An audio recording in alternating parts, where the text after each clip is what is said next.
direction to avoid making difficult choices. So let me make this promise to the British people. Never again will we allow a government to play fast and loose with our public finances.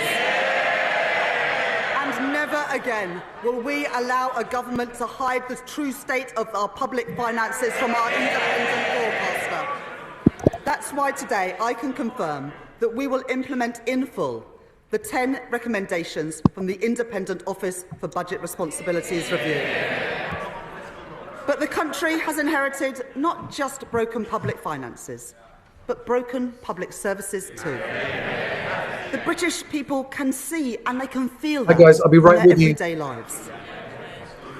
NHS waiting lists at record levels. Children in porta cabins as school roofs crumble. Trains that do not arrive, rivers filled with polluted waste, prisons overflowing, crimes which are not investigated and criminals who are not punished. That is the country's inheritance. That is the country's inheritance from the party opposite. But they had no plan to improve our public services. And they had no plan to put our public finances on a stable footing. Quite the opposite. Since 2021, there have been no detailed plans for departmental spending set out beyond this year. And their plans relied on a baseline for spending this year, which we now know was wrong, because it did not take into account the £22 billion black hole. The previous government also failed to budget for costs that they knew would materialise. That includes funding for vital compensation schemes for victims of two terrible injustices.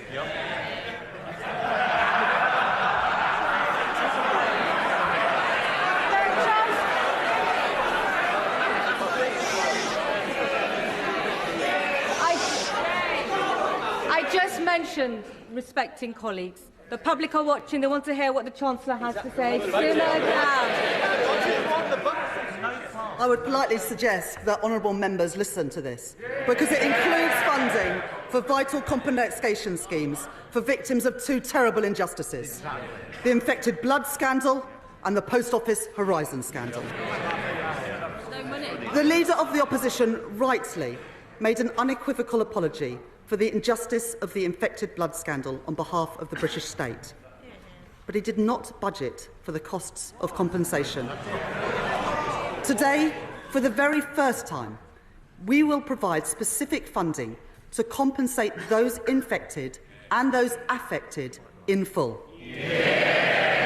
With £11.8 billion in this budget. And I am also today setting aside £1.8 billion to compensate victims of the Post Office Horizon scandal. Redress that is long overdue for the pain and injustice that they have suffered.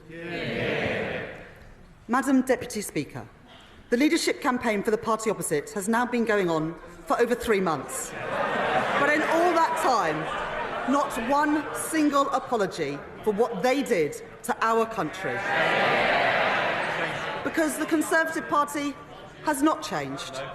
But this is a changed Labour Party, and we will restore stability to our country once again. The scale and seriousness of the situation that we have inherited cannot be underestimated. Together, the hole in our public finances this year, which recurs every year, the compensation schemes that they did not fund, and their failure to assess the scale of the challenges facing our public services means that this budget raises taxes by £40 billion. Any Chancellor standing here today would have to face this reality. And any responsible Chancellor would take action. That is why today I am restoring stability to our public finances and rebuilding our public services. As a former economist at the Bank of England, I know what it means to respect our economic institutions. I want to put on thanks I want to put on record my thanks to the Governor of the Bank, Andrew Bailey, and to the Independent Monetary Policy Committee. Today, I can confirm that we will maintain the MPC's target of 2% inflation, as measured by the 12-month increase in the Consumer Prices Index. I want to thank James Bowler, the Permanent Secretary to the Treasury, and my team of officials. Madam Deputy Speaker, I would also like to thank my predecessors as Chancellor of the Exchequer for their wise counsel as I have prepared for this budget. In particular, I would like to thank the former Right Honourable Member for Spelthorne for his invaluable advice in this weekend's papers, where he concluded that his mini-budget, and I quote, wasn't perfect. Well, for once, Madam Deputy Speaker, I think him and I are in absolute agreement. Finally, I want to thank Richard Hughes and his team at the Office for Budget Responsibility for their work in preparing today's economic and fiscal outlook. Let me now take the House through that forecast. The cost of living crisis under the last government stretched household finances to their limit, with inflation hitting a peak of above 11%.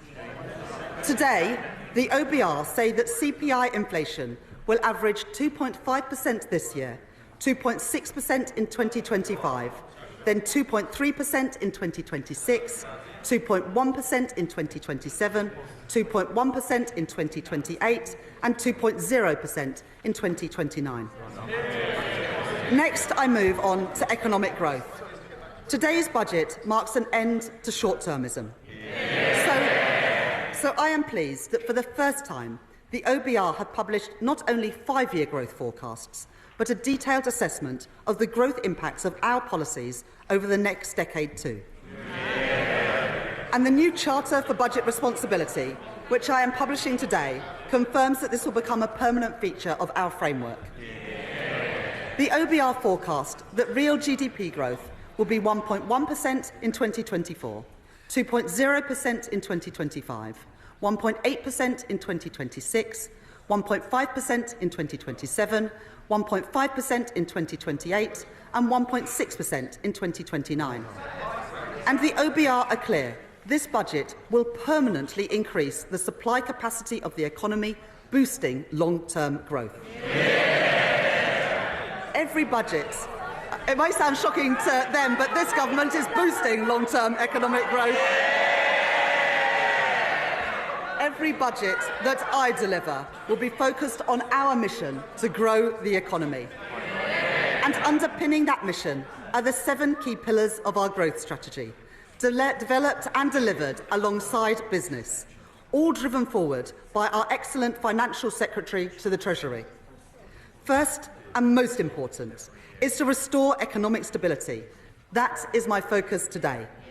Second, increasing investment and building new infrastructure is vital for productivity.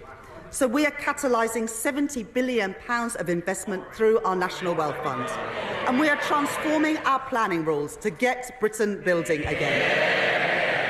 Third, to ensure that all parts of the UK can realise their potential, we are working with the devolved governments and partnering with our mayors to develop local growth plans. Fourth, to improve employment prospects and skills, we are creating Skills England, delivering our plans to make work pay and tackling economic inactivity. Fifth, we are launching our long-term modern industrial strategy and expanding opportunities for our small and medium-sized businesses to grow. Sixth, to drive innovation, we are protecting record funding for research and development to harness the full potential of the UK's science base. And finally, to maximise the growth benefits of our clean energy mission, we have confirmed key investments such as carbon capture and storage to create jobs in our industrial heartlands. Our approach is already having an impact. Just 2 weeks ago, we delivered an international investment summit which saw businesses commit £63.5 billion of investment into our country, creating nearly 40,000 jobs across the United Kingdom. But we cannot undo 14 years of damage in one go. Economic growth will be our mission for the duration of this Parliament. Madam Deputy Speaker, In our manifesto, we set out the fiscal rules that would guide this government. I am confirming those today. Our stability rule and our investment rule. The stability rule means that we will bring the current budget into balance so that we do not borrow to fund day-to-day spending. We will meet this rule in 2029-30 until that becomes the third year of the forecast. From then on, we will balance the current budget in the third year of every budget held annually each autumn. That will provide a tougher constraint on day-to-day spending so that difficult decisions cannot be constantly delayed or deferred.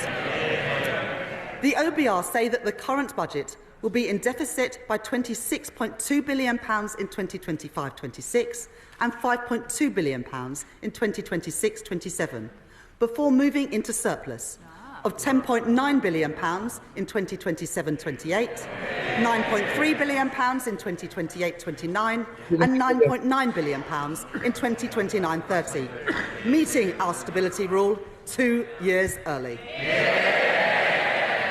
Monthly public sector finance data show that government borrowing in the first 6 months of this year was already running significantly higher than the OBR's March forecast. Can everyone hear me okay? And so the OBR confirmed today that borrowing in this financial year is now £127 billion, reflecting the inheritance left by the party opposite.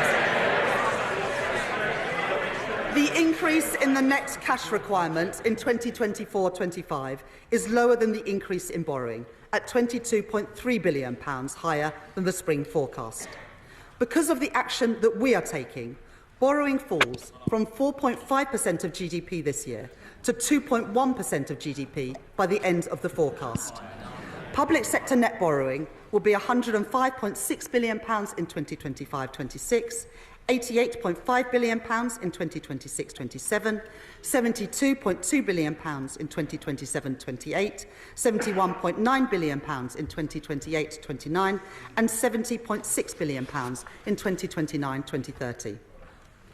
Madam Deputy Speaker, before I come to tax, it is vital that we are driving efficiency and reducing wasteful spending.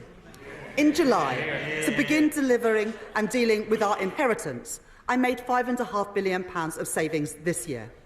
Today, we are setting a 2% productivity, efficiency and savings target for all departments to meet next year by using technology more effectively and joining up services across government. As set out in our manifesto, I will shortly be appointing our COVID Corruption Commissioner.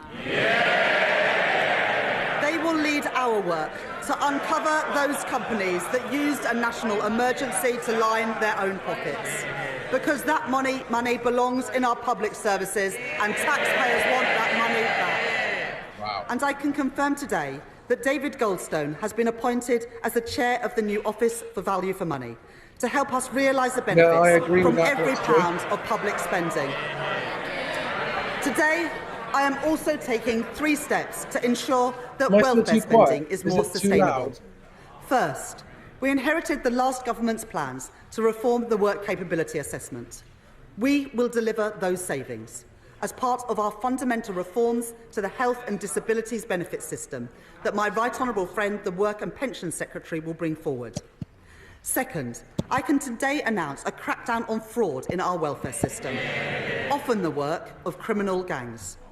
We will expand DWP's counter-fraud teams, using innovative new methods to prevent illegal activity and provide new legal powers to crack down on fraudsters, including direct access to bank accounts to recover debt. This package saves £4.3 billion a year by the end of the forecast. Third, the government will shortly be publishing the Get Britain Working white paper, tackling the root causes of inactivity with an integrated approach across health, education and welfare. And we will provide £240 million for 16 trailblazer projects targeted at those who are economically inactive and most at risk of being out of education, employment or training, to get people into work and to reduce the benefits bill. Before a government can consider any change to a tax rate or threshold, it must ensure that people pay what they already owe. So we will invest to modernise HMRC systems using the very best technology, and recruit additional HMRC compliance and debt staff. We will clamp down on those umbrella companies who exploit workers, increase the interest rate on unpaid tax debt to ensure that people pay on time, and go after the promoters of tax avoidance schemes. These measures to reduce the tax gap raise £6.5 billion by the end of the forecast, and I want to thank the Exchequer Secretary for his outstanding work on this agenda. Madam Deputy Speaker, I know that for working people up and down our country, family finances are stretched and paychecks don't go as far as they once did. So today I am taking steps to support people with the cost of living. It was the Labour government that introduced the national minimum wage in 1999. It had a transformative impact on the lives of working people. As promised in our manifesto, we asked the Low Pay Commission to take account of the cost of living for the first time. I can confirm that we will accept the Low Pay Commission recommendation to increase the national living wage by 6.7% to £12.21 an hour, worth up to £1,400 a year for a full-time worker. And for the first time, we will move towards a single adult rate phased in over time by initially increasing the national minimum wage for 18 to 20-year-olds by 16.3% as recommended by the Low Pay Commission, taking it to £10 an hour. A Labour policy to protect working people being delivered by a Labour government once again. Second, I have heard representations from colleagues across this House about the carers allowance and the impact of the current policy on carers looking to increase the hours that they work, including from the honourable members for Shipley, the honourable member for Scarborough and Whitby, and the right honourable member for Kingston and Surbiton too. Carers allowance currently provides up to £81.90 per week to help those with additional caring responsibilities. Today I can confirm that we are increasing the weekly earnings limit to the equivalent of 16 hours at the national living wage per week, the largest increase in carers allowance since it was introduced in 1976. This means that a carer can now earn over £10,000 a year while receiving carers allowance, allowing them to increase their hours where they want to and keep more of their money. I am also concerned about the cliff edge in the current system and the issue of overpayments. My right honourable friend, the Work and Pensions Secretary, has announced an independent review to look at the issue of overpayments, and we will work across this House to develop the right solutions. Third, we will provide £1 billion from next year to extend the Household Support Fund and discretionary housing payments to help those facing financial hardship with the cost of essentials.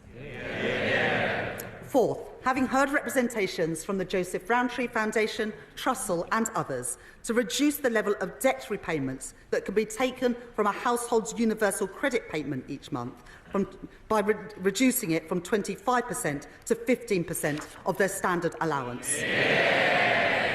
This means that 1.2 million of the poorest households will keep more of their award each month, lifting children out of poverty, and those who benefit will gain an average of £420 a year. Madam Deputy Speaker, our plan to make work pay will also protect working people. I know that the party opposite are deeply interested in our plans here.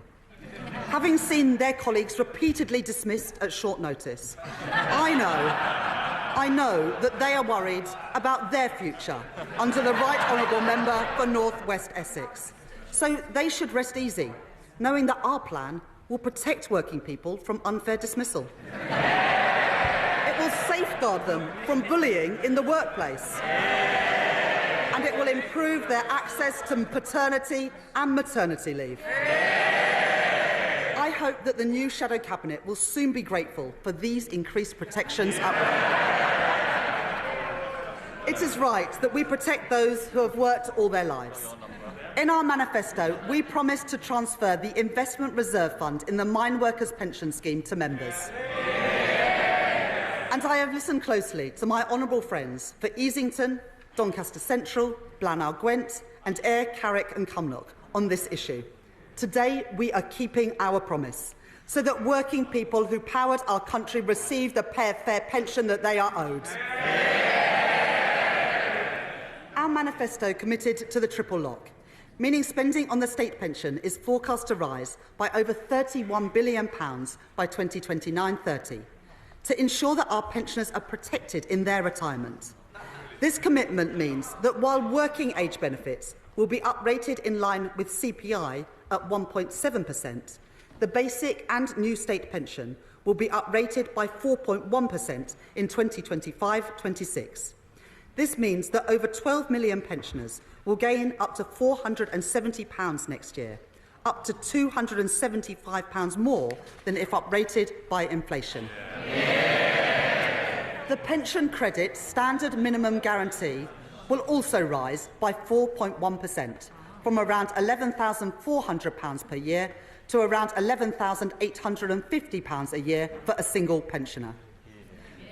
While I have sought to protect working people with measures to reduce the cost of living, I've had to take some very difficult decisions on tax.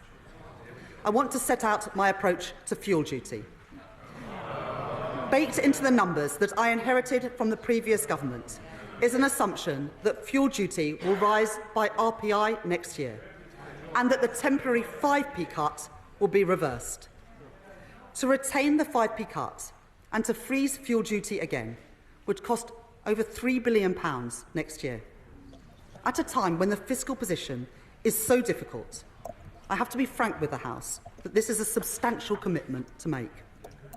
I have concluded that in these difficult circumstances, while the cost of living remains high and with a backdrop of global uncertainty, increasing fuel duty next year would be the wrong choice for working people.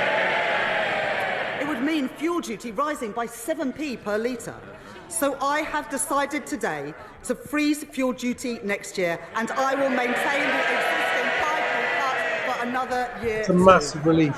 That's a really. There will be no higher taxes at the petrol. There will be no higher taxes at the petrol pumps next year. That's very good news. Madam Deputy Speaker, the last government made cuts of £20 billion to employees and self-employed national insurance in their final two budgets. These tax cuts were not honest, because we now know that they were based on a forecast which the OBR say would have been materially different. It would have been materially different had they known the true extent of the last government's cover-up. Since July, I have been urged on multiple occasions to reconsider these cuts, to increase the taxes that working people pay and see in their payslips. But I have made an important choice today, to keep every single commitment that we made on tax in our manifesto. So I say to working people, I will not increase your national insurance, I will not increase your VAT, and I will not increase your income tax.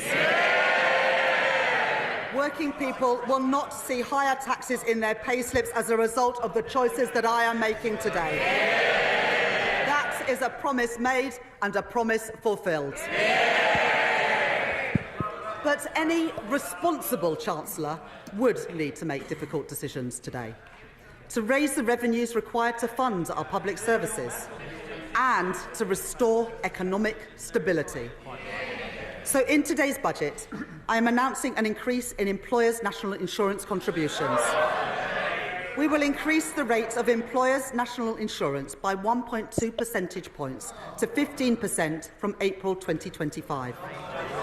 And we will reduce the secondary threshold, the level at which employers start paying national insurance on each employee's salary, from £9,100 a year to £5,000. This will raise £25 billion per year by the end of the forecast period.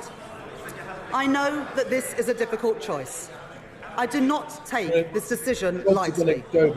We are asking businesses to contribute more.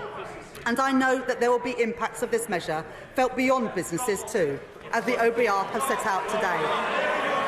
Really badly. You're really badly. Order, Chancellor. Order. Our constituents are watching. They need to be able to hear the Chancellor. Simmer down. Chancellor. But in the circumstances that I have inherited, it is the right choice to make. No. Successful businesses depend on successful schools. Healthy businesses depend on a healthy NHS. And a strong economy depends on strong public finances. If the party opposite chooses to oppose this choice, then they are choosing more austerity, more chaos, more instability. This is the choice that our country faces too. As I make this choice, I know it is particularly important to protect our smallest companies. So, having heard representations from the Federation of Small Businesses and others, I am today increasing the employment allowance from £5,000 to £10,500. This means 865,000 employers won't pay any national insurance at all next year.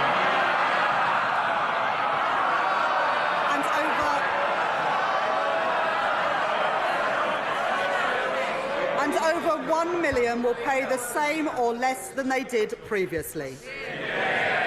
This will allow a small business to employ the equivalent of 4 full-time workers on the national living wage without paying any national insurance on their wages.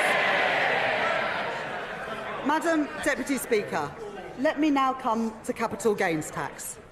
We need to drive growth, promote entrepreneurship and support wealth creation, while raising the revenue required to fund our public services and restore our public finances.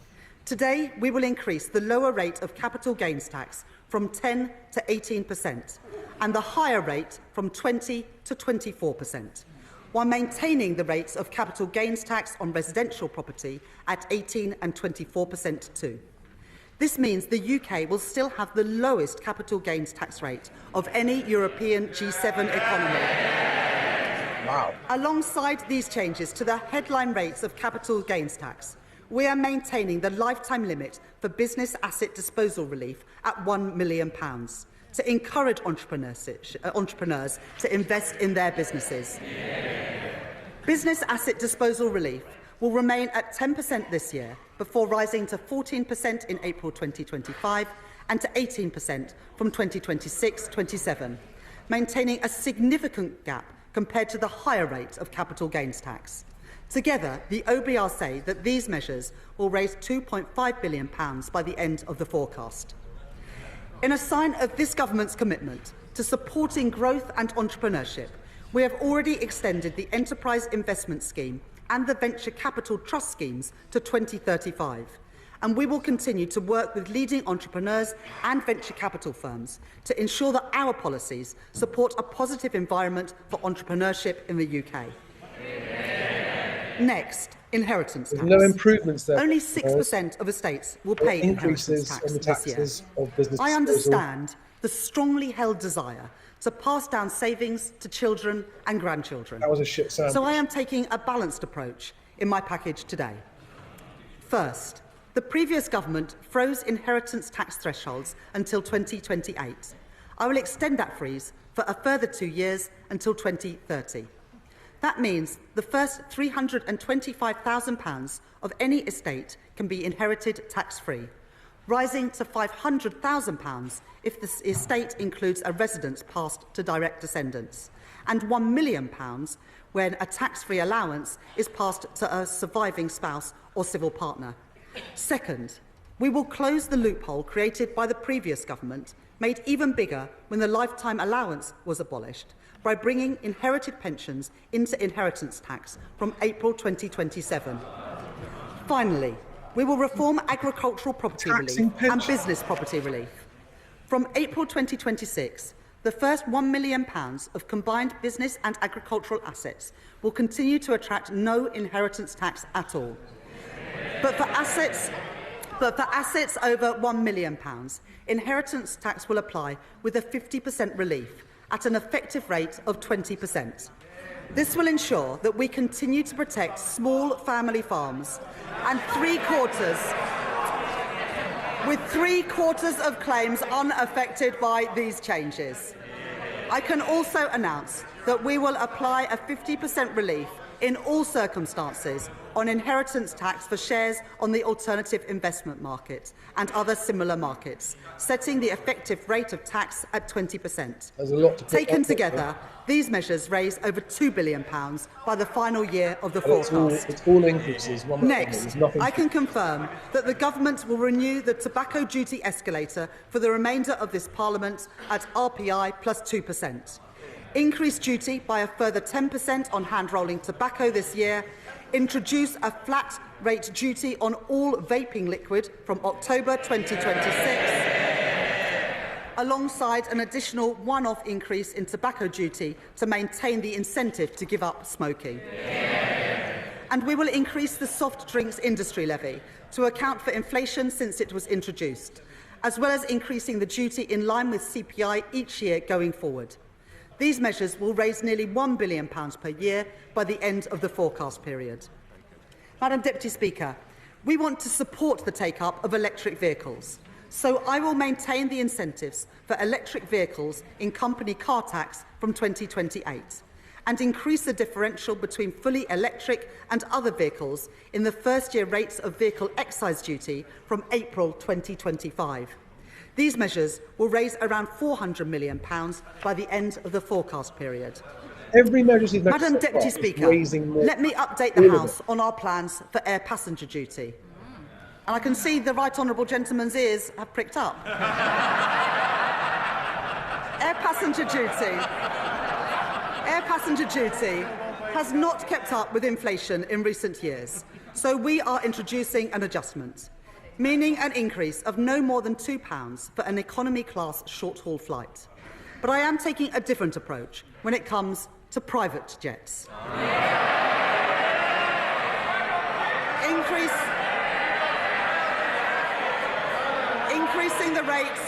Increasing the rate of air passenger duty by a further 50%.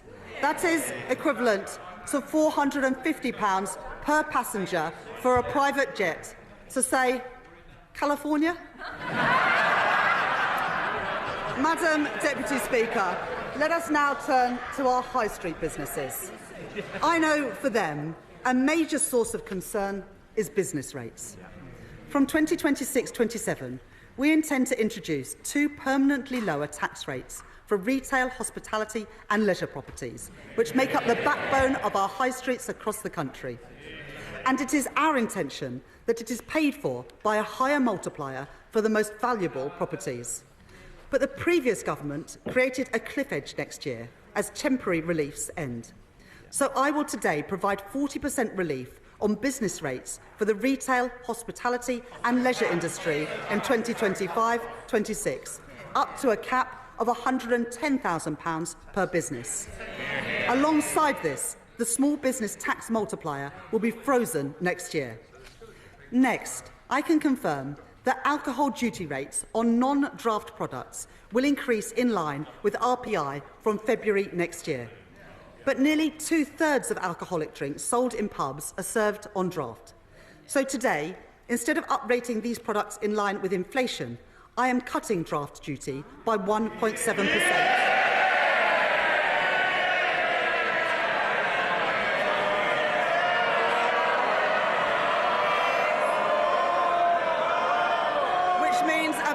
Off the pints in the pub.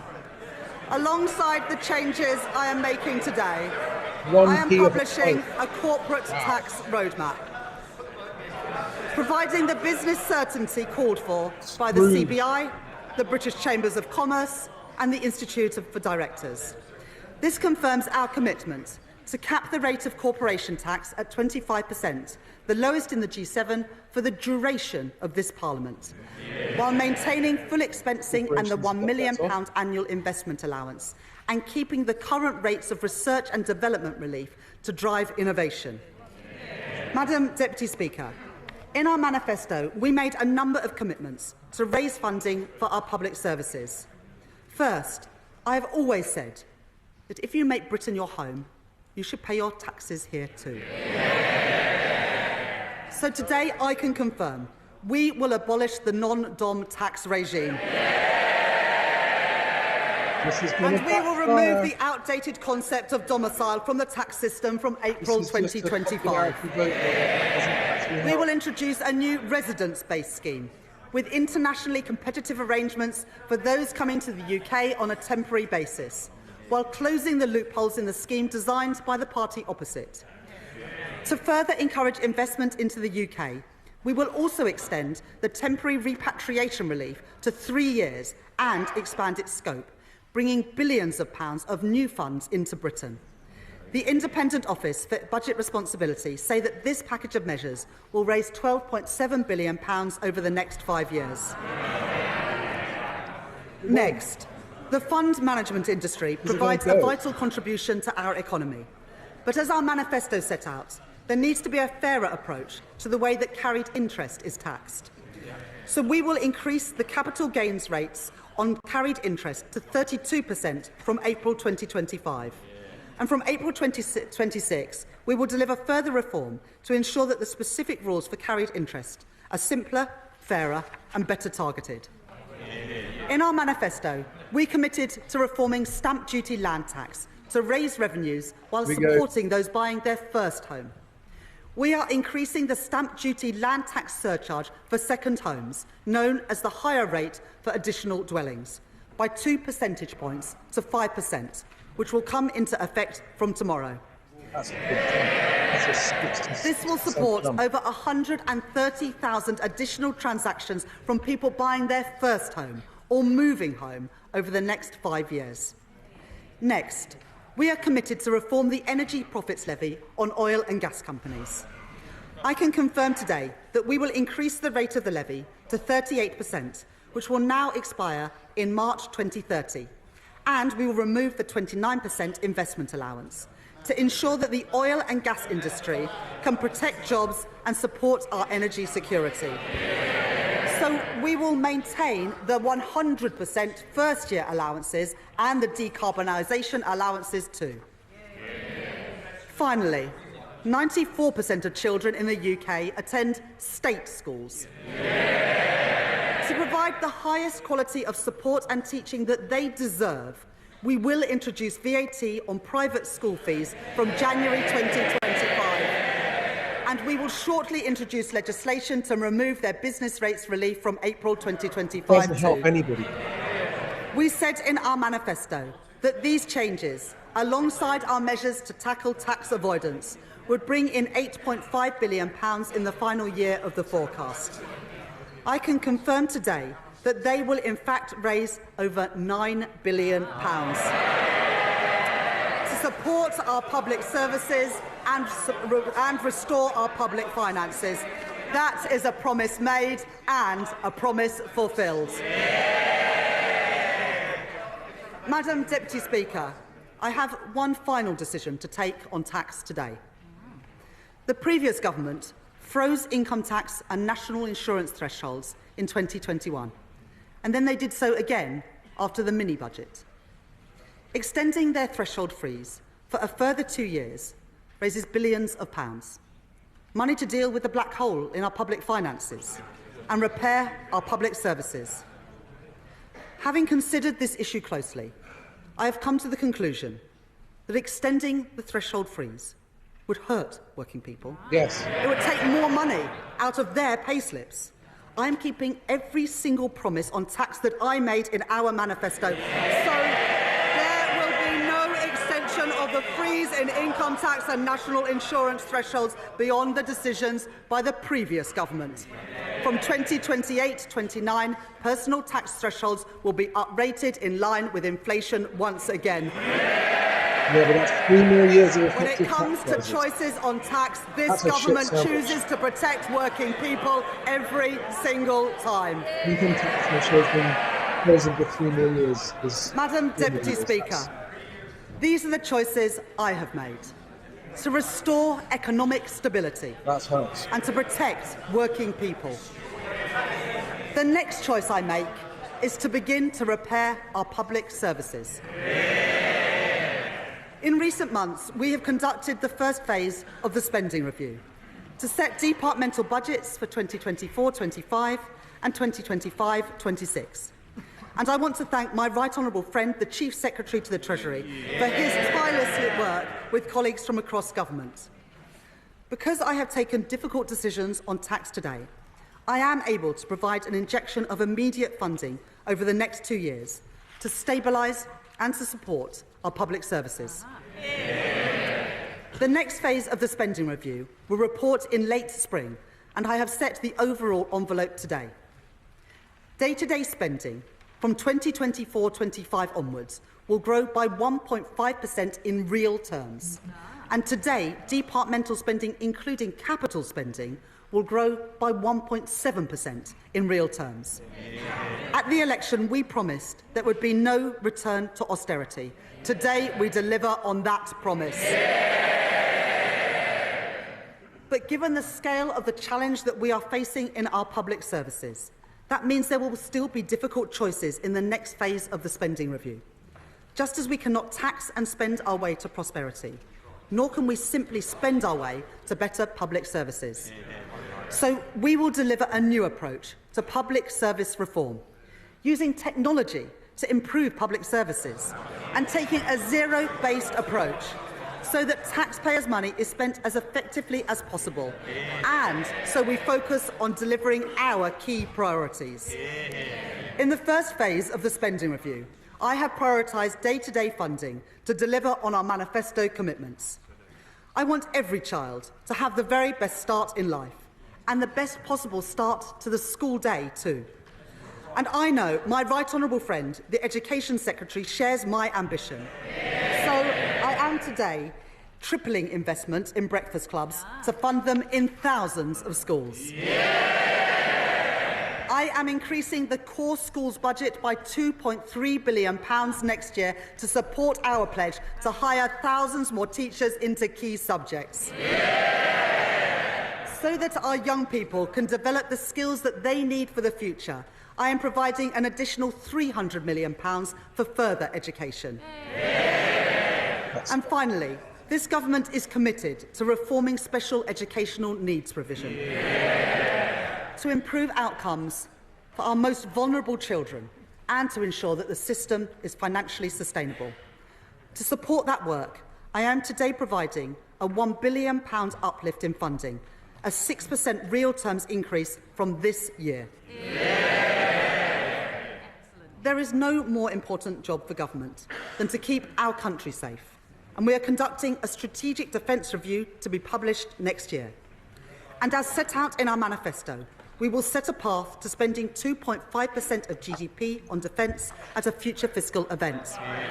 Today, I am announcing a total increase to the Ministry of Defence's budget of £2.9 billion next year, ensuring that the UK comfortably exceeds our NATO commitments and providing guaranteed military support to Ukraine of £3 billion per year for as long as it takes. Last week, alongside my right honourable friend, the Defence Secretary, I announced in addition to this further support to Ukraine on top of our NATO commitment through our £2.26 billion contribution to the G7's Extraordinary Revenue Acceleration Agreement, repaid using profits from immobilised Russian sovereign assets. And as we approach Remembrance Sunday, it is vital that we take time to remember those who have served our country so bravely. So I am today announcing funding to commemorate the 80th anniversary of VE and VJ Day next year, to honour those who have served at home and abroad. We must also remember those who experienced the atrocities of the Nazi regime firsthand. I would like to pay tribute to Lily Ebert, the Holocaust survivor and educator who passed away aged 100 earlier this month. I am today committing a further £2 million to Holocaust education next year, so that charities like the Holocaust Educational Trust can continue their work to ensure that these vital testimonies are not lost and are preserved for the future. Madam Deputy Speaker, to repair our public services, We also need to work alongside our mayors and local leaders. We will deliver a significant real terms funding increase for local governments next year, including £1.3 billion of additional grant funding to deliver essential services, with at least £600 million in grant funding for social care and £230 million to tackle homelessness and rough sleeping. We are today confirming that Greater Manchester and the West Midlands will be the first mayoral authorities to receive integrated settlements from next year, giving mayors meaningful control of the funding for their local areas. And to support our high streets, we are taking action to deal with the sharp rise in shoplifting that we have seen in recent years. We will scrap the effective immunity for low-value shoplifting introduced by the party opposites.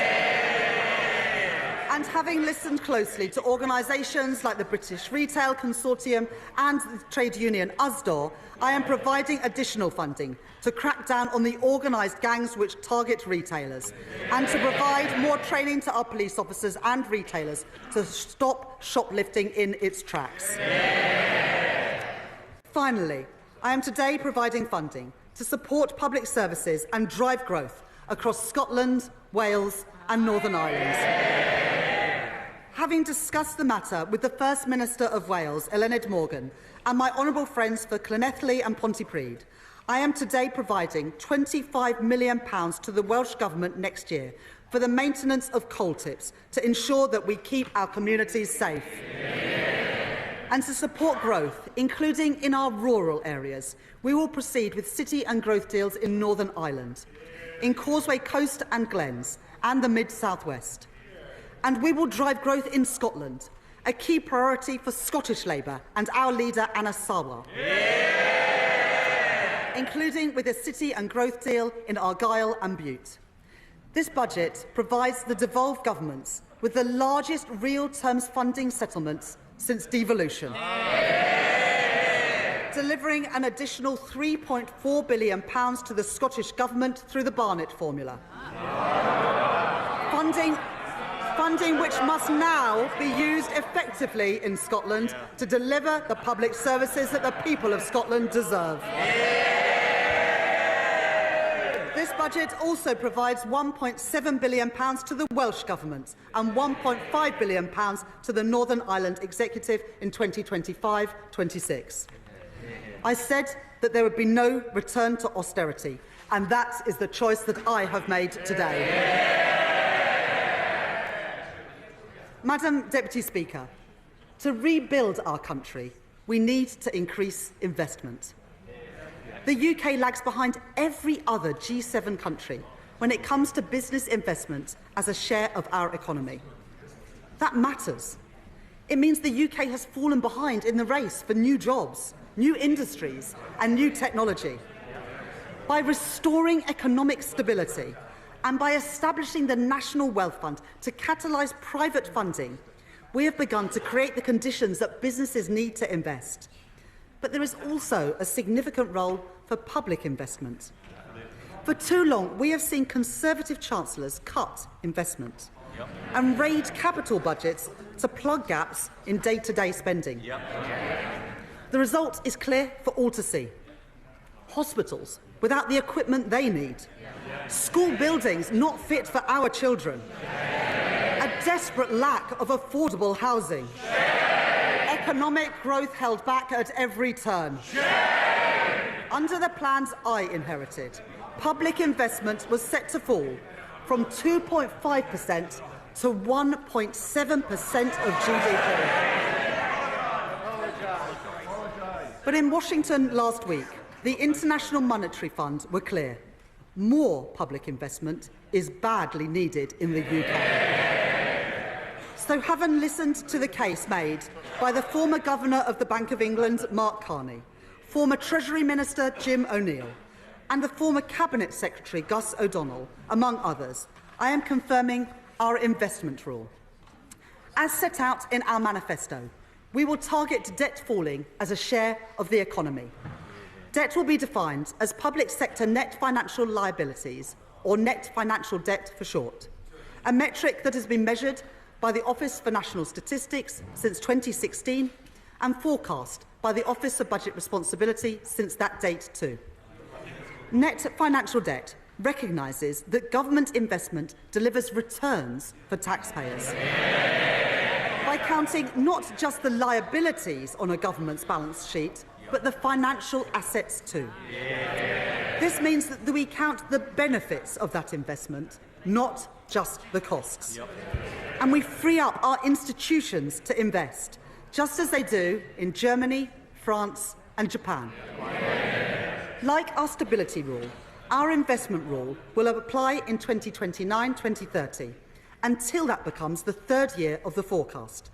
From that point onwards, net financial debt will fall in the third year of every forecast.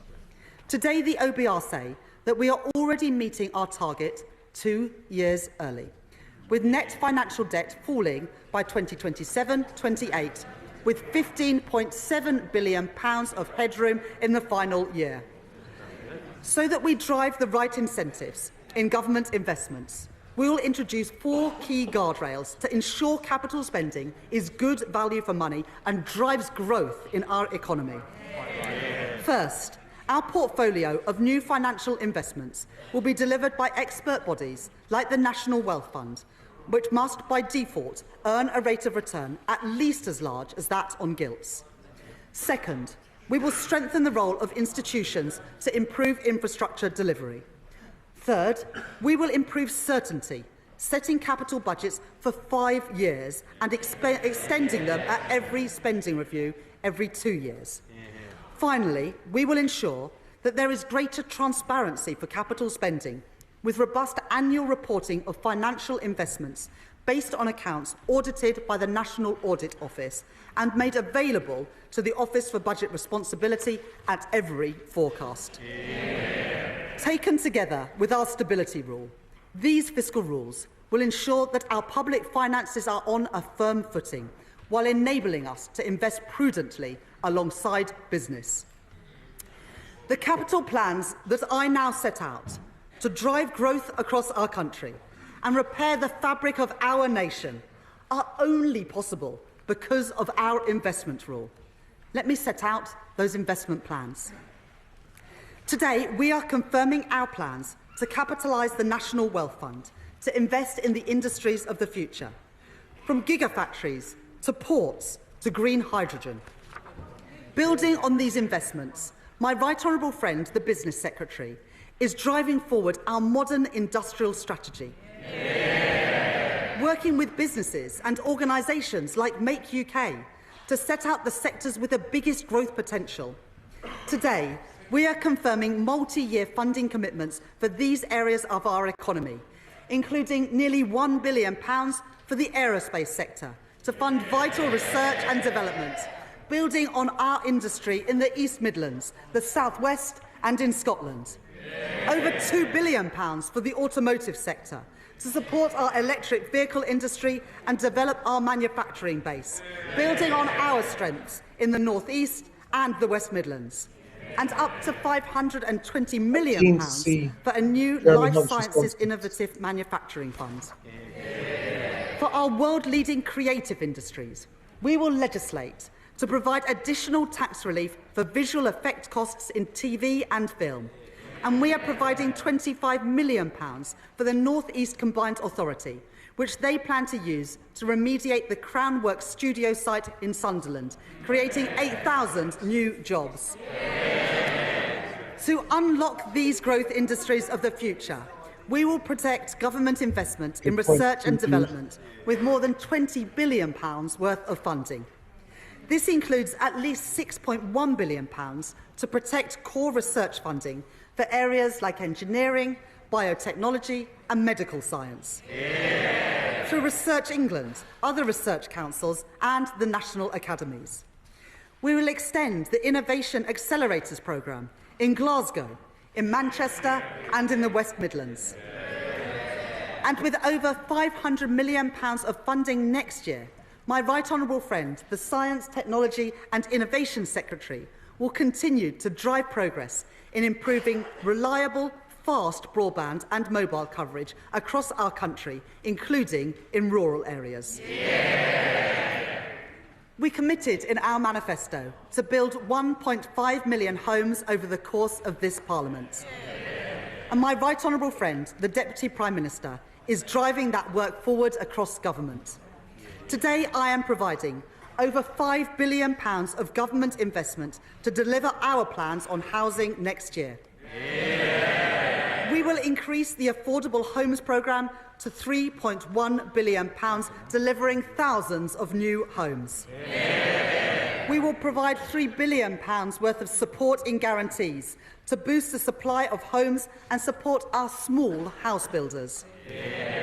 And we will provide investment to renovate sites across our country, including at Liverpool Central Docks, where we will deliver 2,000 new homes, and funding to help Cambridge realise its full growth potential.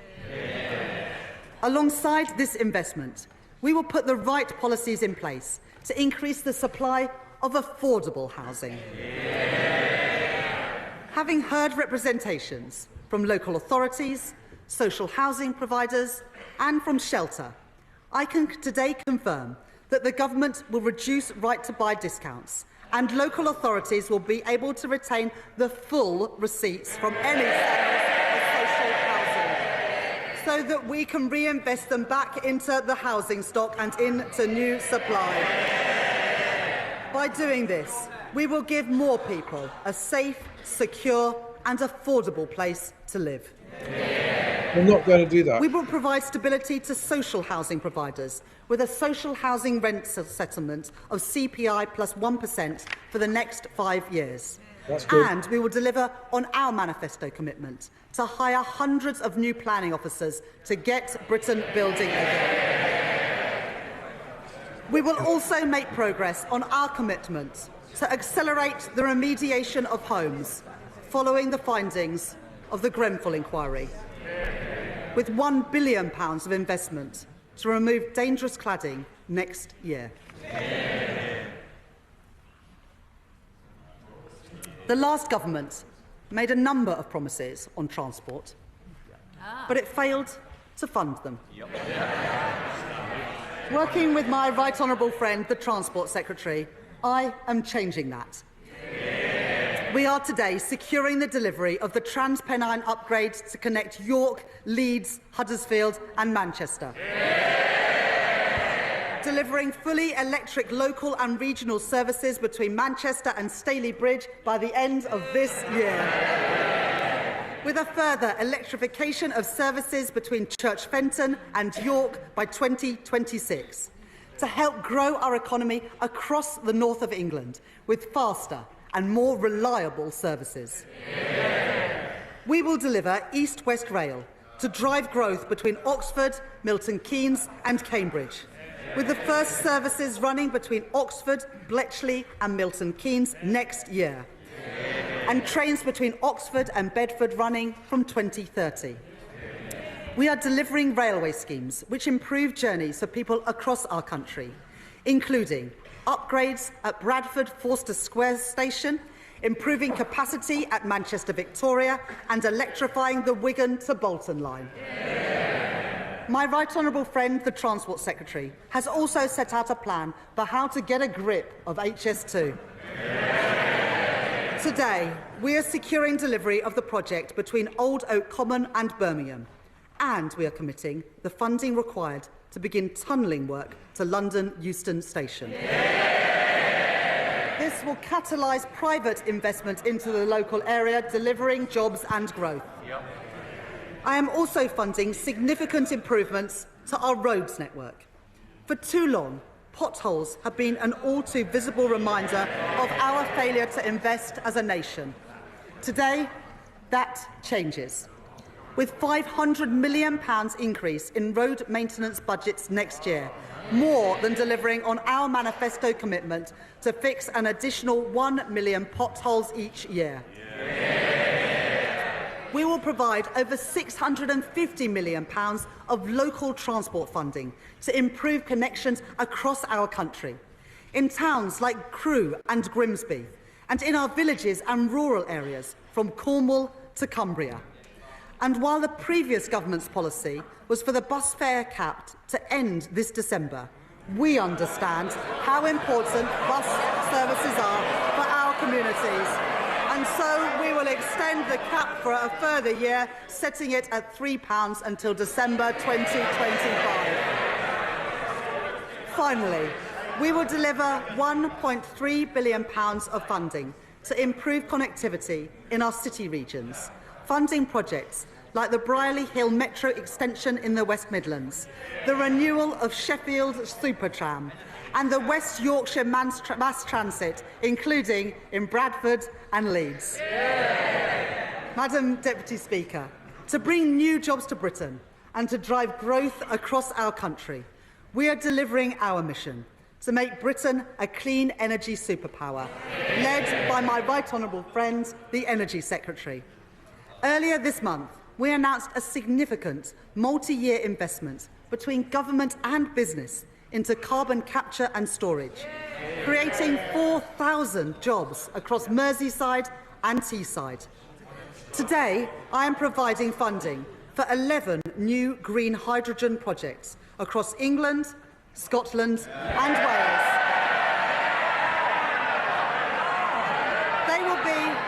They will be amongst the first commercial-scale projects anywhere in the world, including in Bridgend, East Renfrewshire and Barrow-in-Furness. We are kick-starting the Warm Homes Plan by confirming an initial £3.4 billion over the next 3 years to transform 350,000 homes, including 250,000 low-income and social homes. And we will establish GB Energy, providing funding next year to set up GB Energy at its new home in Aberdeen. Overall, we will invest an additional £100 billion over the next 5 years in capital spending, only possible because of our investment rule. The OBR say today that this investment will drive growth across our country in the next 5 years, and in the longer term, increase GDP by up to 1.4%. It will crowd in private investment, meaning more jobs and more opportunities in every corner of the UK. That is the choice that I have made, to invest in our country and to grow our economy. Today, I am setting out 2 final areas in which investment is so badly needed to repair the fabric of our nation. Madam Deputy Speaker, my right honourable friend, the member for Lewisham West and East Dulwich and I joined the Labour Party because of the condition of our schools in the 1980s and the 1990s under Conservative governments. When we were at secondary school, my sixth form was a couple of prefab huts in the playground. My school, like so many others, was rebuilt by the last Labour government. But today, after 14 years of Tory government, progress has gone backwards. School roofs are crumbling and millions of children are facing the same backdrop as I did. I will be the Chancellor that changes that. So today, I am providing £6.7 billion of capital investment to the Department for Education next year, a 19% real terms increase on this year. That includes £1.4 billion to rebuild over 500 schools in the greatest need, including St Helens Primary School in Hartlepool and Mercia Academy in Derby, and so many more across our country.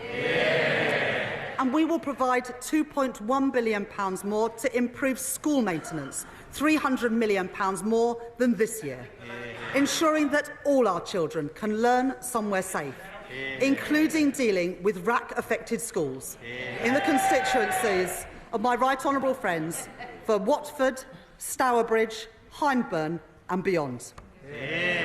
Alongside investment in new teachers and funding through thousands of new breakfast clubs, this government is giving our children and young people the opportunities that they deserve.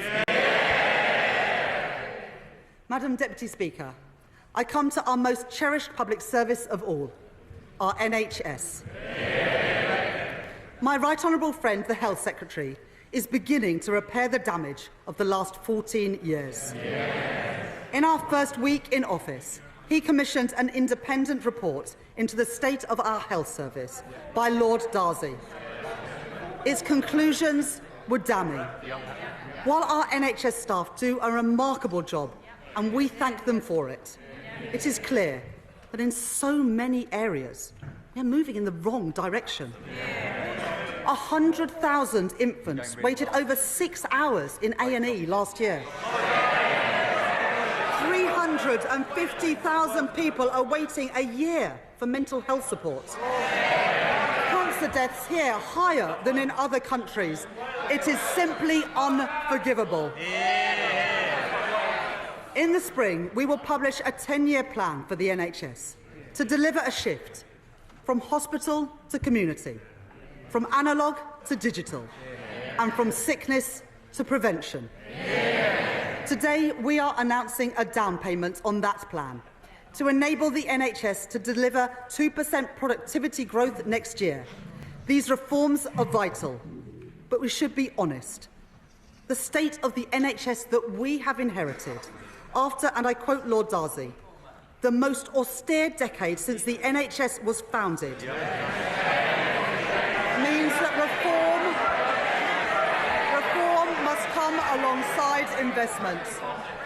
So today, because of the difficult decisions that I have taken on tax, welfare and spending, I can announce that I am providing a £22.6 billion increase in the day-to-day health budget and a £3.1 billion increase in the capital budget over this year and next. This is the largest real terms growth in day-to-day NHS spending outside of COVID since 2010. Let me set out what this funding is delivering.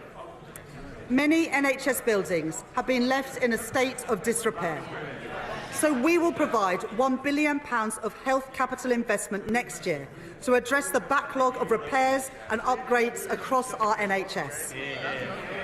To increase capacity for tens of thousands more procedures next year, we will provide a further £1.5 billion for new beds in hospitals across our country, new capacity for over 1 million additional diagnostic tests, and new surgical hubs and diagnostic centres, so that people waiting for their treatment can get it as quickly as possible.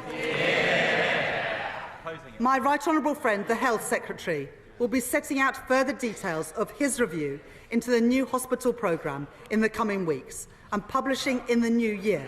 But I can tell the House today that work will continue at pace to deliver those 7 hospitals affected by the RAC crisis, including West Suffolk Hospital in Bury St Edmunds and Leighton Hospital in Crewe.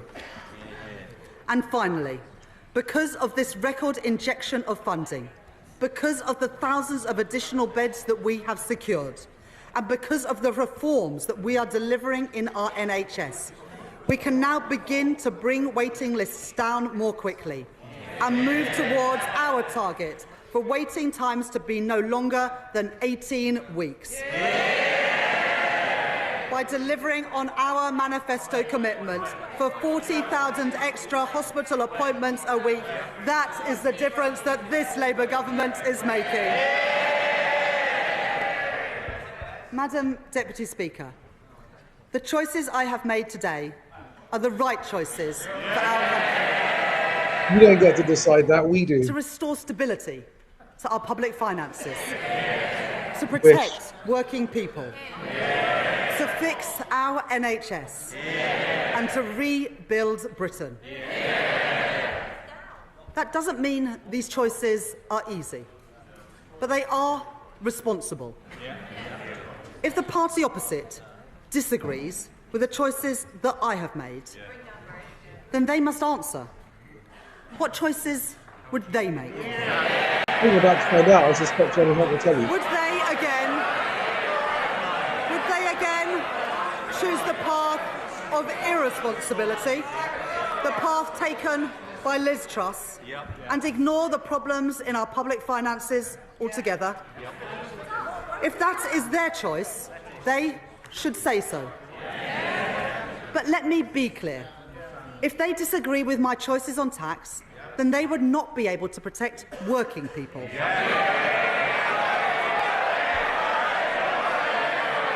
they disagree with our plans to fund public services, then they would have to cut schools and hospitals. And if they disagree with our investment rule, then they would have to delay or cancel thousands of projects which drive growth across our country. This is a moment of fundamental choice for Britain. I have made my choices, the responsible choices, to restore stability to our country, to protect working people, more teachers in our schools, more appointments in our NHS, more homes being built, fixing the foundations of our economy, investing in our future, delivering change, rebuilding Britain. We on these benches commend those choices, and I commend this statement to the House.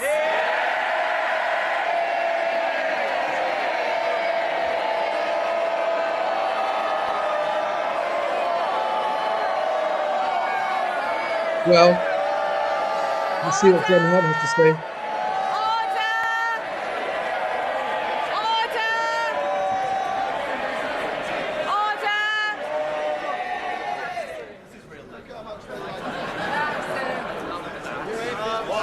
Under Standing Order number 51, the first motion entitled Provisional Collection of Taxes must be decided without debate. Will the Chancellor of the Exchequer please move formally? I beg to move. The question is that pursuant to Section 5 of the Provisional Collection of Taxes Act 1968, provisional statutory effect shall be given to the following motions. Value-added tax, private school fees, motion number 34. Stamp duty, land tax, additional dwellings, purchases before the 1st of April 2025, motion number 35. Stamp duty, land tax, purchases by companies, motion number 37. Rates of tobacco products duty, motion number 46. As many of that opinion say aye. Aye. Of the contrary, no. No. The ayes have it. The ayes have it. Shh. We now come to the motion entitled Income Tax Charge. It is on this motion that the debate will take place today and on the succeeding days. The questions on this motion and on the remaining motions will be put at the end of the budget debate on Wednesday, the 6th of November. Just whilst I think Jeremy Hunt's about to stand up and respond, and I'd like to hear that. But just while we're waiting for that to happen, my immediate knee-jerk reaction is that I feel successfully manipulated into thinking this isn't as bad as it could have been. In other words, all of the expectation setting before the budget, for example, we're going to put 7p a litre on fuel duty, was just an opportunity to say, we're not going to put 7p a litre on fuel duty. Aren't we nice? I think that, okay, here's Rishi Sunak. Let's see what he's saying. Madam Deputy Speaker, on the day that he took office, the Prime Minister said that he wanted to restore trust to British politics with action, not words. Well, today, his actions speak for themselves, with a budget that contains broken promise after broken promise, and reveals the simple truth that the Prime Minister and the Chancellor have not been straight with the British people. Time and again, we Conservatives warned Labour would tax, borrow and spend far beyond what they were telling the country. And time and again, they denied they had such plans. But today, the truth has come out. Proof that they planned to do this all along. Because, Madam Deputy Speaker, today's budget sees the fiscal rules fiddled, borrowing increased by billions of pounds, inflation-busting handouts for the trade unions, Britain's poorest pensioners,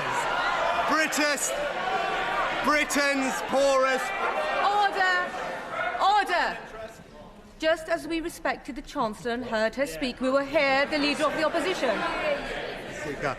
Britain's poorest pensioners squeezed, welfare spending out of control, and a spree of tax rises they promised the working people of this country they would not do. National insurance, up. Capital gains tax, up. Inheritance tax, up. Energy taxes, up. Business rates, up. First-time buyer stamp duty, up. Pensions tax, up. They have fiddled the figures. They don't like it, Mr. Speaker. They don't like it, Madam Deputy Speaker.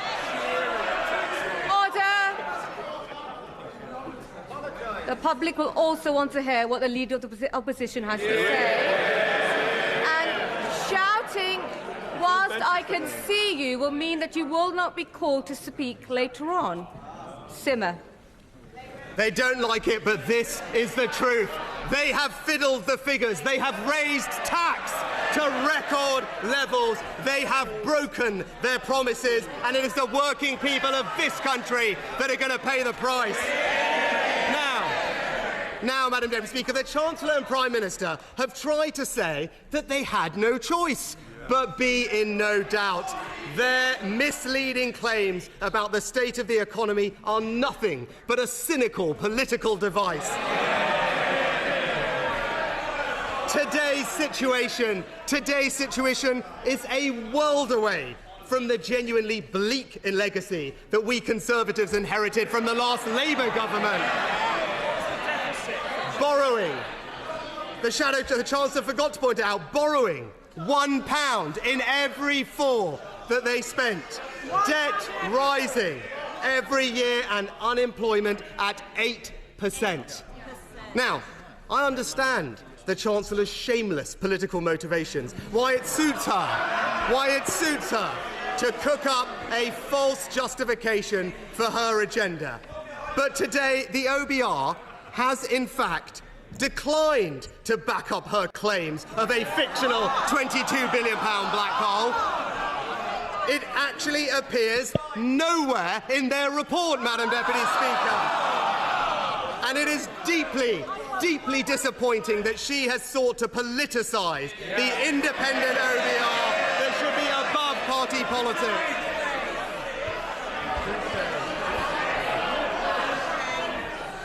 But as she now knows, her playing politics has done real damage to our economy.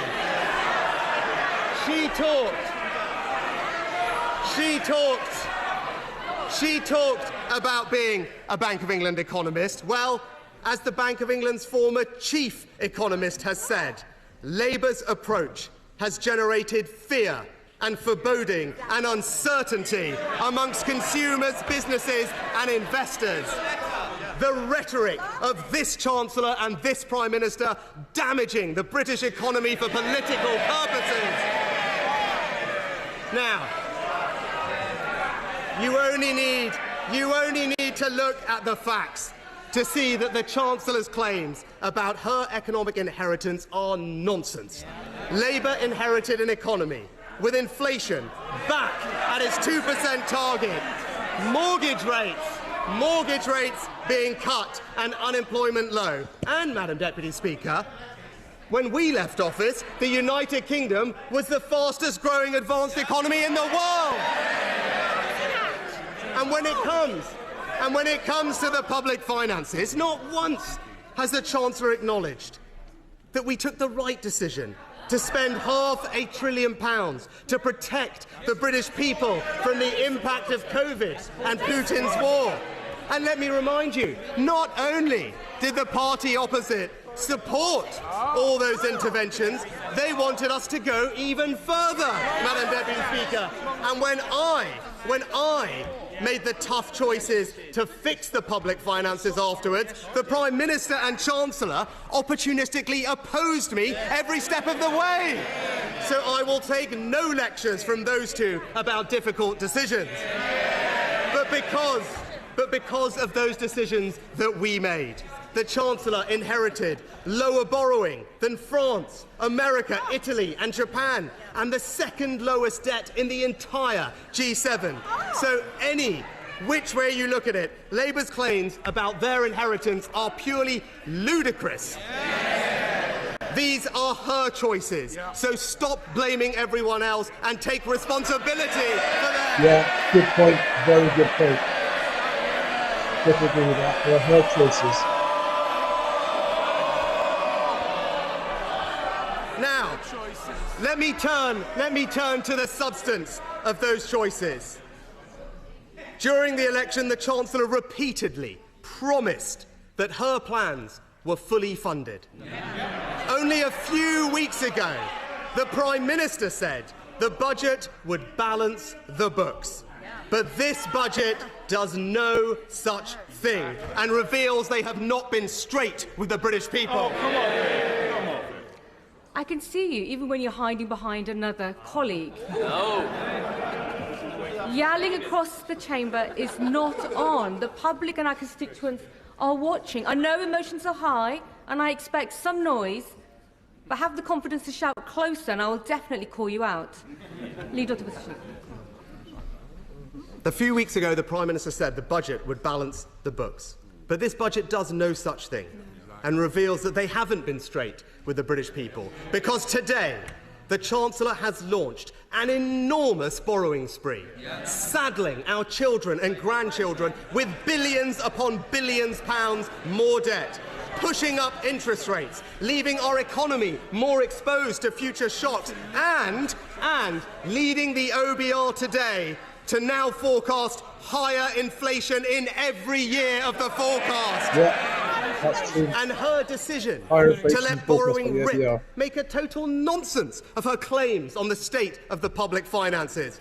Because if they truly were in such a dire strait, as she has said, what we should have seen today is a significant reduction in borrowing to repair them, not the splurge that she's just unleashed, Madam Deputy Speaker. Instead, what we see today, borrowing higher in every year of the forecast, debt higher in every year of the forecast. Now she has tried to cover up that splurge by fiddling the fiscal rules.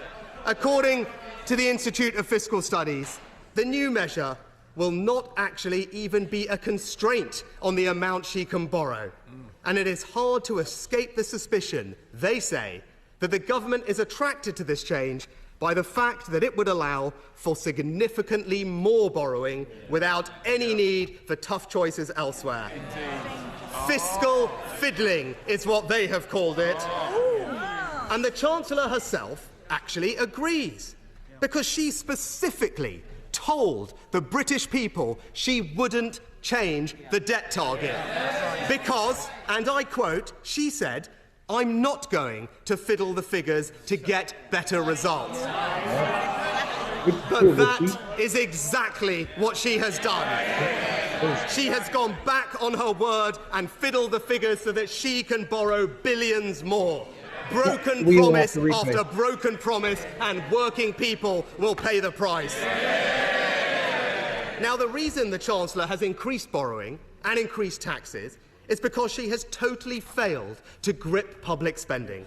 First, she has no meaningful plan. First, she has no meaningful plan to deliver the £20 billion worth of savings available if the public sector returned simply to its pre-pandemic levels of productivity. Instead, one of the first things the Chancellor did was to hand out inflation-busting pay rises to the unions without getting any productivity-enhancing reforms in return. The Chancellor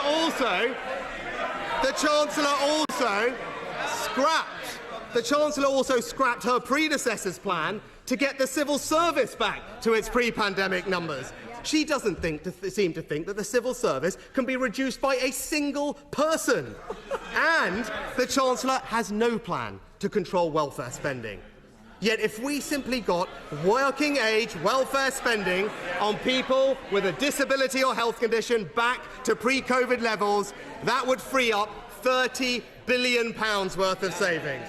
So whether it is scrapping our plans to shrink the civil service or their failure to control welfare spending, this is not her inheritance, Madam Deputy Speaker. These are her choices. And the result: higher spending, higher borrowing, higher taxes. It's broken promise after broken promise, and working people paying the price.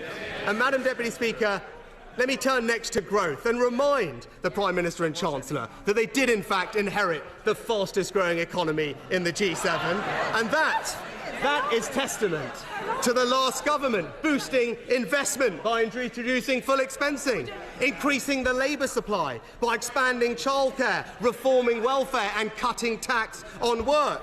All decisions the OBR said would increase growth. Now, the Chancellor has said that growing the economy is the government's #1 priority. The Prime Minister even said that higher growth would come very quickly. Well, to be fair, the Prime Minister and Chancellor have had a rapid impact on growth. As their plans for the economy became clear, survey after survey showed business confidence plummeting. And no wonder. The government's own assessment says its French-style labour laws will impose a £5 billion...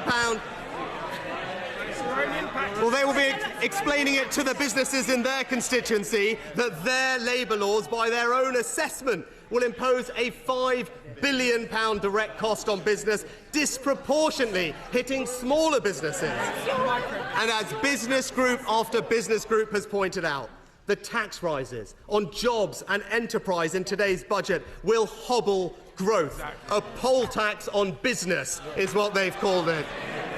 But despite these record-breaking tax rises, despite fiddling the figures, despite letting borrowing soar, today the OBR has forecast growth is going to be lower under this government than it was forecast to be under the Conservatives.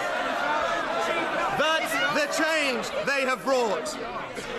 But, Madam Deputy Speaker, this is what happens when the Labour Party is led by people who have no experience of business and enterprise. Yeah, he's completely right about that. Completely right. Relentlessly talking down our economy, delivering a tidal wave of anti-business regulations, destroying our flexible labour market and raising taxes to the highest level in our country's history. It's the classic Labour agenda: higher taxes, higher borrowing, no plan for growth, and working people paying the price. Now, Madam Deputy Speaker, during the election campaign, the Prime Minister specifically said there would be no tax surprises under Labour. The Chancellor went even further, saying she wanted to bring taxes down. Each time they made these promises, we warned they were not telling the truth. And today, the Chancellor and Prime Minister have done what they were always planning to do, but chose to get hidden from the British people. Far from reducing taxes as a result of today's budget, never in the history of our country will taxes be higher than they are under this Labour government. Now, they specifically promised that they wouldn't raise tax on working people. The Chancellor said Labour will not put up income tax, national insurance or VAT. Just this month, the Prime Minister gave, and I quote, an absolute commitment to not raising tax on working people. So what does today's budget do? It raises tax on working people by increasing national insurance and breaking Labour's promise. As the Independent Institute of Fiscal Studies have said, this is a straightforward forward breach of their manifesto. Because as the OBR have made clear, this tax rise is passed through entirely to working people. Even since she started speaking, the IFS have already confirmed that the vast majority of this tax increase will hit working people through lower pay. But you don't need to take it from the IFS or even the OBR. You can take it from the Chancellor herself. She has previously described her tax rise as a jobs tax, which takes money out of people's pockets.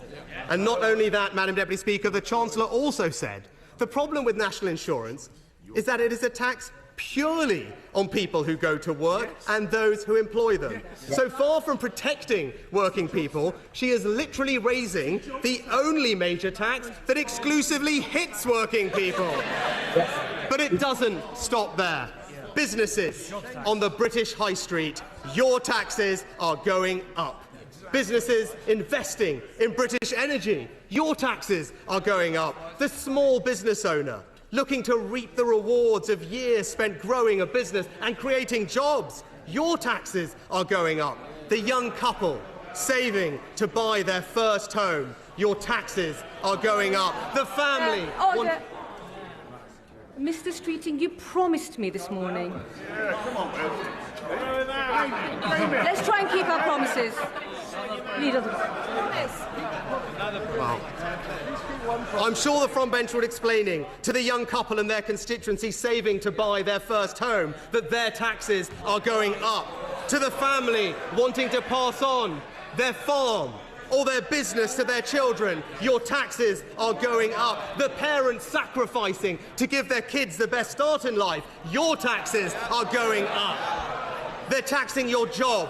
They're taxing your business, they're taxing your home, they're taxing your savings. I said it during the election campaign. You name it, they will tax it, and that is exactly what they have done. Broken promise after broken promise, and working people paying the price. So, Madam Deputy Speaker, from the final time, from this dispatch box, let me deliver. He's wiped the floor with Rachel. Let me deliver some basic truths. Government can foster growth, but it can't magically conjure it up. We need businesses, workers, investors and entrepreneurs to all back this country and build our economy. It doesn't matter whether your income comes in a pay packet from investments, in dividends or profits. It is a poor politics that is so focused on what people receive that it fails to see that what matters is what people put in. The only way to grow the economy and to create wealth is for people to put in more. So when you create a negative environment for business, when you undermine confidence in our country, when you vilify and penalise people for doing exactly what we need them to do, which is to invest, take risks and work hard, you don't create growth, you hold back growth. And more than that, the promise of growth today does not pay the bills. The growth tomorrow does not pay the bills today. This is not the first government to peddle the borrow to grow myth. But time and again, we have seen the same ending. Not higher growth, but higher debt, higher inflation and higher taxes. But, Madam Deputy Speaker, whatever you think about the economic arguments around today's budget, there is a more fundamental point that I want to conclude with. The Prime Minister has talked relentlessly about trust. Yet today's budget reveals, above all, that the Labour Party... Today's budget reveals, above all, that the Labour Party did not tell the truth. They said they wouldn't fiddle the figures. They have. They said they wouldn't increase borrowing. They have. They said they wouldn't raise taxes on working people. They have. Broken promise after broken promise, and it is the working people of this country that will pay the price.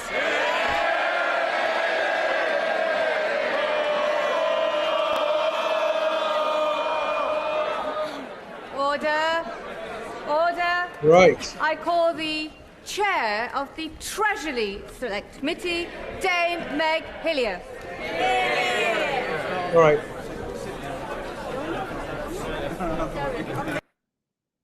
I'll just keep that playing in the background there in case something fun happens. But wow, everyone, how are you guys feeling about that? So my immediate visceral emotional reaction to this is that the expectations were set that it was going to be really bad. And it is, generally speaking, bad, with a few exceptions. And yeah, I'm just going to stop showing that. Hang on a second.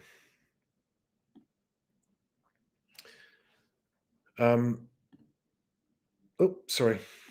Just getting my screen sorted out. Yeah. Tell me what you think, guys. Tell me what you think. So here are my immediate thoughts and responses to this. It isn't quite the catastrophic budget I was expecting, but it's still horrific. All taxes that were mentioned were increased. There was no extra relief, no tax reduction, with the exception of the lowering of or the increasing of the threshold for very small businesses on national insurance. So that was a genuinely unexpected good thing. I've got lots and lots of pages of notes here. Let's start first of all on the headlines for the housing market.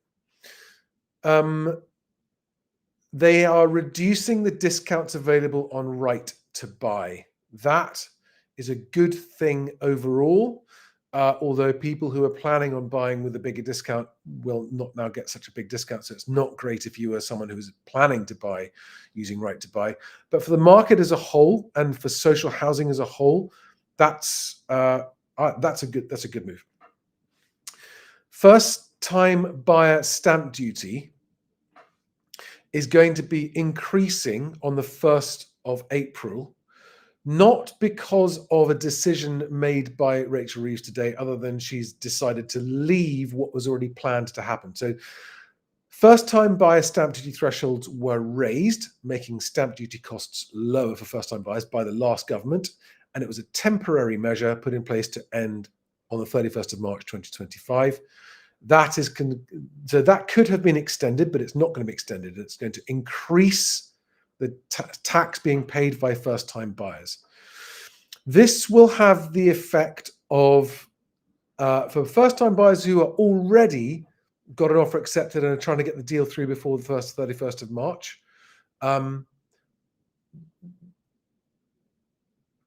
it doesn't change anything for you guys, provided you do complete by the 31st of March. If you're a first-time buyer thinking you're going to hurry up and buy before then, you'd have to be very fast. You'd have to have a chain-free deal because, we're talking about, 90 days. That's the time between now and then is less than the current average time it takes to get an agreed sale over the line. So if you're very well prepared as a first-time buyer, and especially if you're a cash first-time buyer, and you buy a no-chain property, there's a chance you will get your purchase in before the first-time buyer stamp duty threshold lower, putting stamp duty costs up. Otherwise, this is just going to make it more expensive to buy. That is going to depress first-time buyer interest slightly. It's going to reduce budgets. It's going to be a negative impact on first-time buyer prices. So that's the first housing market, or second. So right to buy discounts will be reduced. First-time buyer stamp duty thresholds are going to mean that stamp duty costs for first-time buyers go up for anyone who completes after the 1st of April next year. Second home for stamp duty has been increased from 3% to 5%. This is going to have a very depressing effect on transactions and on prices for second homes, because it will make it less appealing for second homeowners to sell. So some of those people who are thinking about selling second homes on the market are either going to get a lower, the effect of an increase in stamp duty will mean a decrease in the price that they're going to achieve. overall effect on the marketplace is going to be fewer of those transactions. It's probably going to lead to a rush, especially for people who haven't been looking one step ahead and aren't prepared. If you think you're going to sell, and by the way, that stamp duty measure, I think I'm right in saying all of this is immediate unverified reaction. So I might make mistakes and need to be corrected. But that second home stamp duty increase starts tomorrow. So boom, there's nothing you can do to get out of that. And some people will not unreasonably say that's effectively an immediate 2% hit on the sale price, of 1 to 2% hit, because it's a 2% increase from 3% to 5% in the stamp duty for buying a second home. Some people say that the transaction price ends up splitting the difference. So that's a 1 to 2% decrease on the values of those properties on average across the country. It's going to affect chains. I mean, nothing announced in this budget is an improvement for transaction volumes. They've increased stamp duty. To all intents and purposes, first-time buyer stamp duty has been increased with immediate effect because it's too late to avoid the first-time buyer stamp duty increase on the 1st of April. And it's too late for second home sellers because that's happening tomorrow as well. Increases in stamp duty have a negative effect both on transaction volumes and on prices. So this is bad news for the liquidity and the activity in the housing market. This is not a good budget for the housing market as a whole. Now, I haven't verified this, but unless I'm wrong, there's been no increase on capital gains tax for landlords or second homeowners. My confidence in that being correct is low. I'm like 50% confident that I picked that up correctly. I haven't verified it. I will verify that before tonight's live stream at 8 o'clock with Stiggy. So guys, how do you, Josephine Murphy, I think we should listen to you before the election, Charlie. Yup.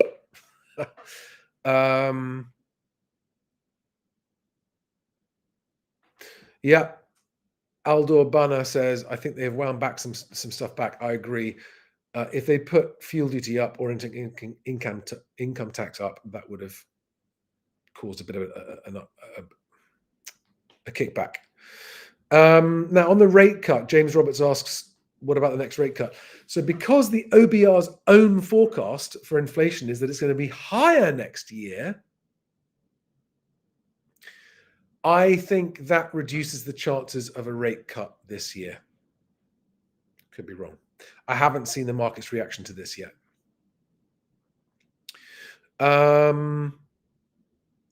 What are the other things I picked up? So growth forecasts have been reduced by the OBR. You cannot, I'm sorry guys, simply investing doesn't guarantee growth. Investment doesn't equal growth. Intelligent and wise and smart investment in things that have multiple returns on them, yeah, that can yield growth. But simple, straightforward investment, this is why so many small investors lose their money, because they think investing means an automatic return. It doesn't. Many investments fail. Yeah, David. Okay, so David M says Reeves said capital gains tax on residential property will not change. And no capital gains tax increase on second homes is what's being reported elsewhere. Okay, so thank you. That seems to be that I was right about that. And Stealthful says the same. Okay, so that will. So had they increased tax, it would have increased the number of properties coming to the market. We've already got a 10-year record high on properties coming to the market. The only measures I'm aware of here, again, just instant reaction, is that the measures of this budget are going to depress buyer interest. They're going to decrease prices slightly. I don't see any major shocks, right? There are no major shocks or impacts on the housing market here. I see a moderately negative impact on transaction prices, on transaction volumes, and on transaction prices. This is bad news for the estate agency industry. is bad news for the moving industry. This budget, I don't see any improvements. Now, anything else that I picked up on?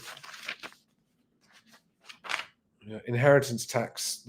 I'll look into that more. We'll come back on that this evening. Pensions tax. I think inheritance. If you inherit someone else's pensions, they're going to tax that more in inheritance tax now. I think I picked up on that.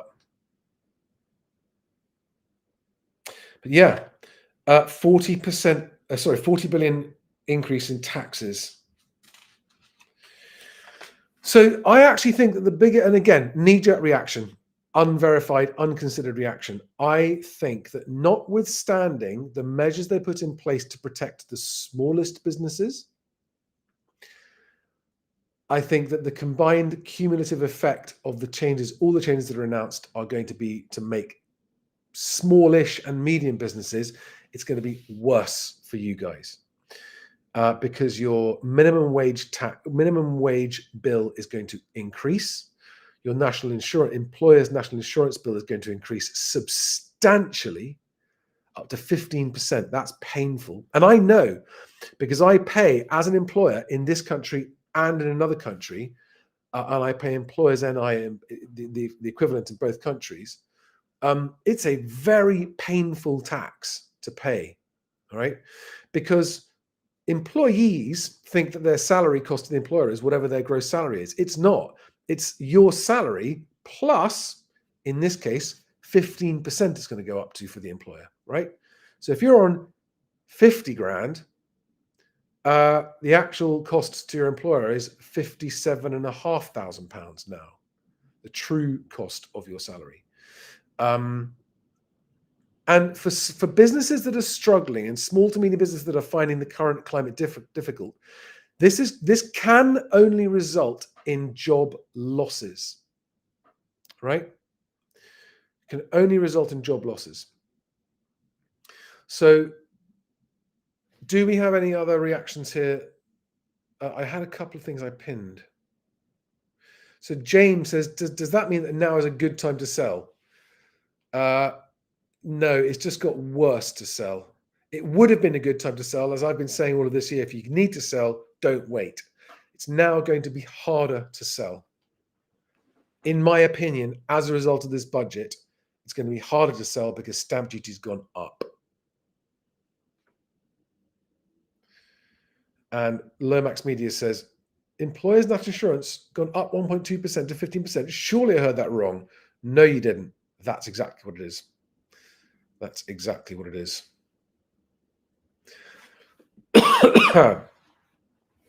Right, guys, it's coming up on 2 hours I've been going. So thank you very much for joining. Do I have anyone got any questions for me on the budget before I wrap it up?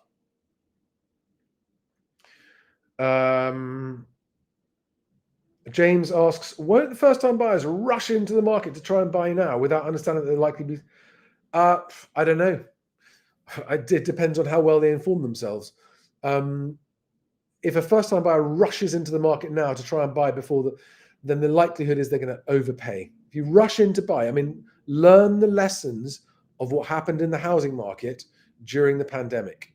If you rushed in there as a buyer, you overpaid. Watch out. Be careful of that.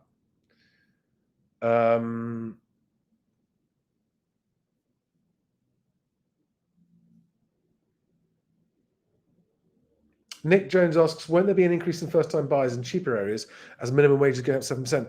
There are not, okay, if it's an area where first-time buyers are on minimum wage and they can afford to buy a house, yeah, that will increase demand in those areas. Not by much, but by a little bit. But it won't make any difference in the rest of the country because basically, if you're on minimum wage, you can't afford to buy a house unless you've been gifted the deposit, a big enough deposit. Yeah. E Gold says the government will increase the lower rate of capital gains tax from 10 to 18%. That's a big old hike on capital gains tax, but it's not immediate. And the higher rate from 20% to 24%. So 10 to 18% is an 80% increase in capital gains tax for people who would have been taxed 10%. you're going to be paying 80% more capital gains tax by the time that it's a stage rise, 14% than 18%. And higher rate, that's a 20% rise. So that's a painful increase for people on the lower rate.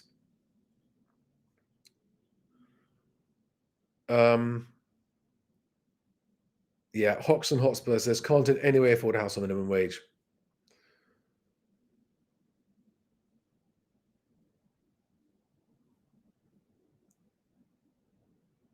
Wow.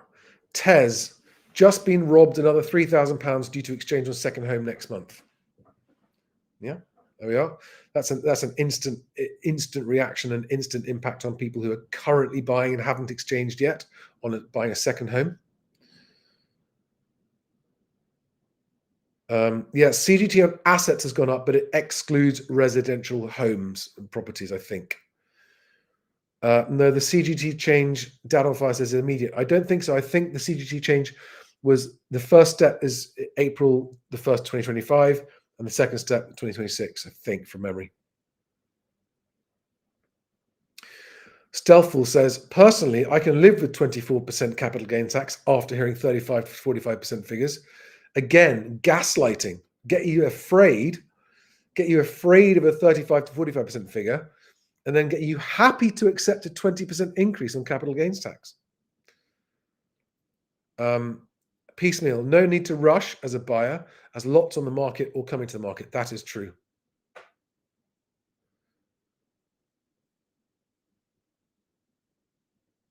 I didn't hear anything on ISAs. I mean, there was so much that I missed in that budget. I can't be sure, but I didn't hear anything about ISAs. Did any of you hear something about ISAs? I didn't. I missed it. Yeah, employers' national insurance is going up, and that's going to really hit not the smallest, but small and medium businesses, and that's going to hit employment figures, I think. Right, guys. Thank you so much for joining me on that. That was a last-minute decision to do it. If you were there with me from the beginning, you will have noticed that I wasn't ready, but I got myself sorted by the time she got into it. 8 o'clock this evening, me and Stiggy on a public live stream, and afterwards at 9:30, it's the Charlie and Stig show for members. And we'll be discussing more on the live stream about the changes to the membership of the Charlie and Stig show. Wow, Vikas Malik says, I will be paying an extra £12,000 in stamp duty on my first home, as the new build home isn't going to complete until May next year. Wow, ouch, ouch, ouch. Yeah, if you're a first-time buyer and you've already committed to buy a new home and it doesn't complete in time for you to complete before April, you are going to be paying. Wow, that's interesting. I wonder whether or not they're going to be first. I mean, if you've already signed the contract, already exchanged, there's nothing you can do.